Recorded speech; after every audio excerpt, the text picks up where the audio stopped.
Everyone. So, this is my presentation on the Spanish flu of 1918, and I'm Luis Becerril. So, first off, why was it called the Spanish flu? So, actually, the first cases weren't in Spain, they were in the US on a military base. But the US was engaged actively in World War One, so they had a motivation for secrecy. So, the first widespread news coverage of the Spanish flu came from Spain. It swept their capital, Madrid, and so eventually political commentators called it the Spanish flu. Okay, so I'll be attempting to answer these four questions that were given to us by the prompt, and I'll use three sources. One source is an article by the CDC called The Deadliest Flu: The Complete Story of the Discovery and Reconstruction of the 1918 Pandemic Virus. I'll be using another secondary source, a book called Pale Rider by Laura Spinney that details the history of the Spanish flu in a global context. And a primary source, a letter written by a doctor in New Mexico who was treating cases of the Spanish flu in a Native American pueblo. Okay. So, introduction. These two quotes I pulled from the book and the Pale Rider book. I think they paint a good picture. So, the Spanish flu infected 1 in 3 people on Earth, or 500 million human beings. Between the first case recorded on 4 March 1918 and the last sometime in March 1920, it killed 50 to 100 million people, or between 2.5 and 5% of the global population, a range that reflects the uncertainty that still surrounds it. In terms of single events causing major loss of life, it surpassed the First World War, 17 million dead, and the Second World War, 60 million dead, and possibly both put together. It was the greatest tidal wave of death since the Black Plague, perhaps in the whole of human history. So what I want to highlight here is the uncertainty that still surrounds it. So there's a lot of questions that remain unanswered. So the genome has been sequenced so it turns out it was influenza H1N1, and the genome has been sequenced, and it turns out that there hasn't been anything special found out about why it was so especially virulent. So that's one of the major questions. And my next quote is: "The flu resculpted human populations more radically than anything since the Black Death. It influenced the course of the First World War and arguably contributed to the Second. It ushered in universal medicine and alternative healthcare, our love of fresh air, and our passion for sport, and was probably responsible, at least in part, for the obsession of 20th century artists with all the myriad of ways in which the human body can fail." So what I want to highlight here is that there were no vaccines for the flu, and there were no antibiotics either yet. That wasn't until 1928. So most doctors resorted to alternative healthcare, and the way they treated the flu was just treating the symptoms, basically. So, how has the disease been understood? What have people thought caused the disease, and how did they come to that conclusion? So people weren't unfamiliar with the flu, really. So it wasn't that long ago since the last flu pandemic, the Russian flu of 1890s. It began in Russia and spread rapidly through Europe, eventually making its way to North America, Latin America, and Asia. About 1 million people died in this pandemic, and the culprit was eventually found out to be influenza H3N8 as opposed to H1N1. And during the pandemic, Richard Pfeiffer, a notorious German physician, had announced that he had identified the microbial cause of the disease, which was called Pfeiffer's bacillus. His model still prevailed in 1918, but it was, of course, wrong.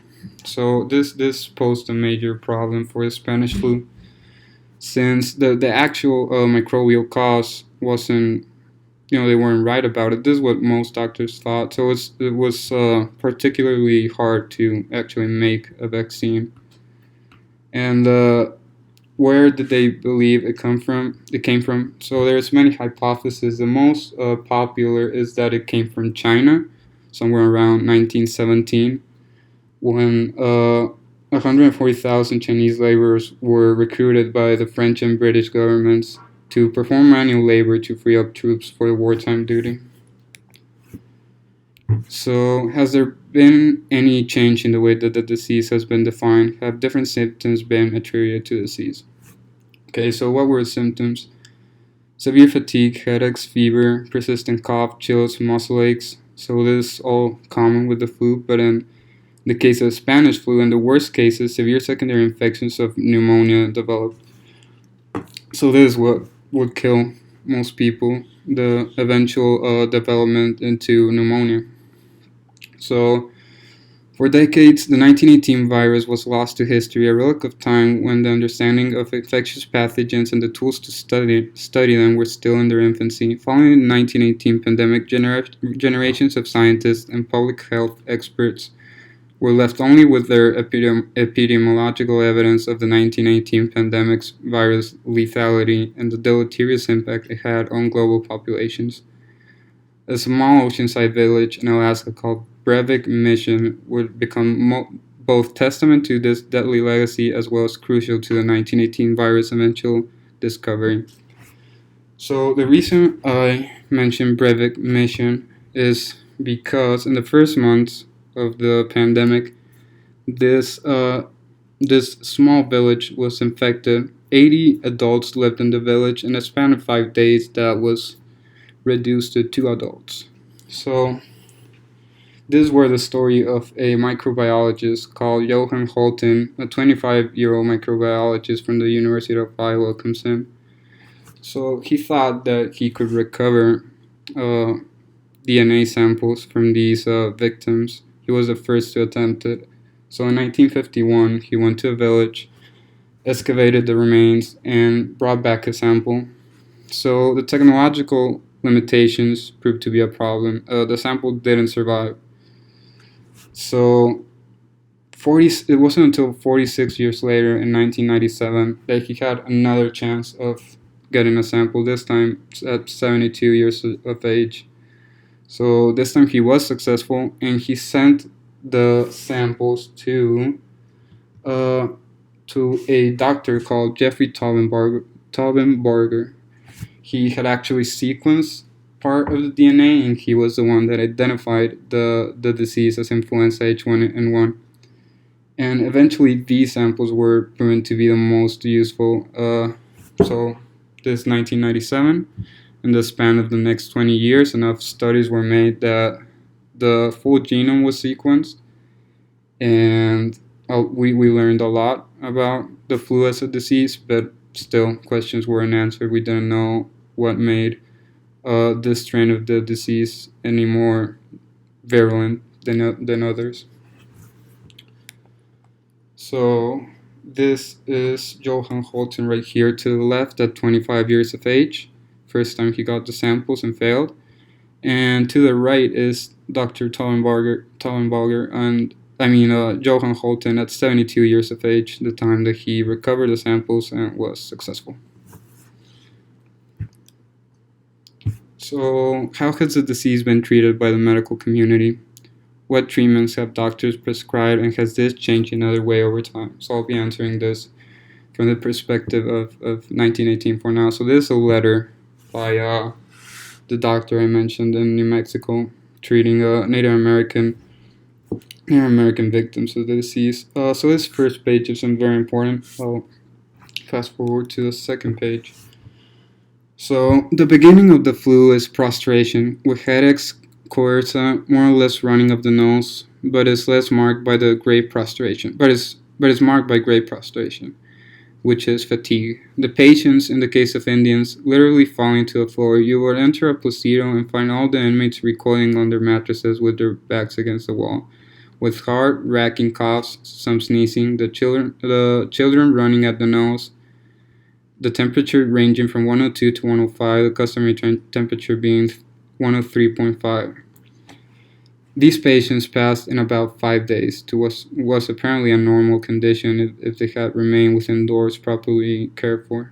So these patients were instructed to maintain a horizontal position, to eat nothing but fluid, to drink abundantly of hot water, uh, and to maintain an open toilet. So they were to remain thus quiescent at least 10 days.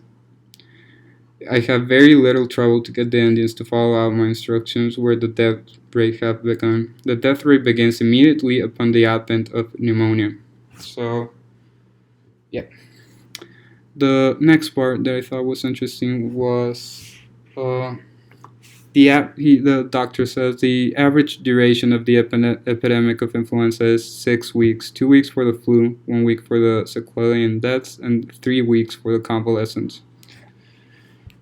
So the reason why this belief was enabled, that the doctor thought it would only last 6 weeks, is because the flu wasn't anything new, but the belief was enabled because the Spanish flu came in three major waves. So a lot of doctors thought that it was different, but they didn't think of it differently to past epidemics. They observed it with the rules that they thought they knew about the flu epidemic. So, yeah, that's how it was treated by the medical community at the time. So now, how has the disease been understood or viewed within society, and has this changed over time? So medical technology and countermeasures at the time were limited or non-existent. No diagnostic tests existed at the time that could test for influenza infection. In fact, doctors didn't know influenza virus existed. Many health experts at the time thought the 1918 pandemic was caused by a bacterium called Pfeiffer's bacillus, as we mentioned before. So influenza vaccines did not exist at the time, and even antibiotics had not been developed yet. Critical care measures such as intensive care support and mechanical ventilation also were not available in 1918. Without these medical countermeasures and treatment capabilities, doctors were left with few treatment options other than supportive care. So, in terms of national, state, and local pandemic planning, no coordinated pandemic plans existed in 1918. Some cities managed to implement community mitigation measures such as closing schools, banning public gatherings, and issuing isolation or quarantine orders.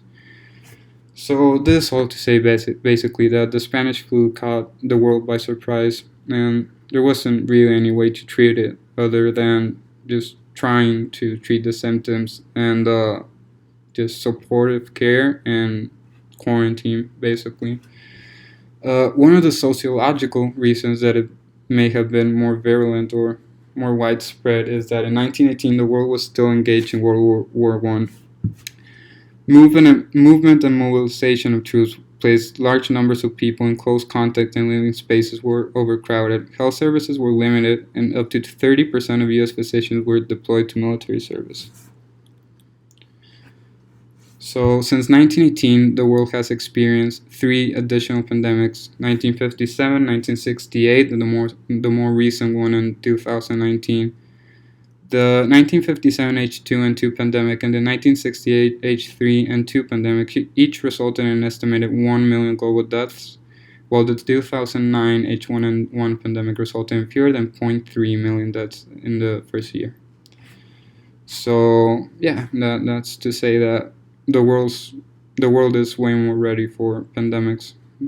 So, today, considerable advancements have been made in the areas of health technology, disease surveillance, medical care, medicine and drugs, vaccines, and pandemic planning.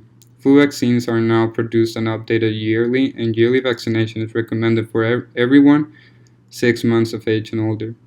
Antiviral drugs now exist that treat flu illnesses, and in the event of virus exposure can be used for prophylaxis, so that's prevention as well. Importantly, many different antibiotics are now available that can be used to treat secondary bacterial infections, which was the main difference in the Spanish flu, the pneumonia that developed, which is what killed most people.